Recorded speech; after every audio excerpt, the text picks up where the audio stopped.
Everyone, কেমন আছো তোমরা সবাই? আজ সকাল সকাল বসে গেছি রান্না করতে আমার বেস্ট ফ্রেন্ডের জন্য। আমার বান্ধবী সুমনা ও অনেক দিন ধরেই আমাকে বলছিল ও আমার হাতে চাউমিন খেতে চায়, বাট ওই যে আমার তো সময় হয় না, তাই ভাবলাম চলো আর না, আজকে আমি বানিয়ে নিয়ে যাবোই। অনেক ওয়েট করিয়েছি ওকে, নয়তো ও আবার চাউমিন না খেতে চেয়ে আমার মাথাটাই খেয়ে নেবে। তো ফাইনালি আজকে আমি ওর জন্য চাউমিন বানাচ্ছি, খুব সিম্পলভাবেই বানাচ্ছি। আর যেহেতু মা বাড়িতে রান্না করছিল তার জন্য আমাকে বাইরের উনুনটায় রান্না করতে হচ্ছিলো, আর রান্না করতে করতে আমার মুখের অবস্থা ঠিক এরকম।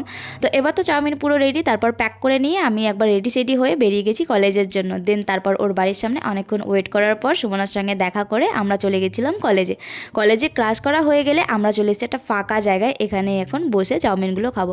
দেন তারপর তো ওকে দিলাম, তারপর শুনে নাও ওর কেমন লাগলো। ওয়াও, কি দারুণ! দেখেই মনে হচ্ছে দারুণ, খেলে কেমন লাগবে জানি না।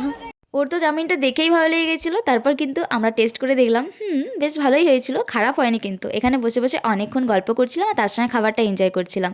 তাহলে চলো আজকের ভিডিওটা এখানেই এন্ড করছি, দেখা হচ্ছে পরের ভিডিওতে। So by.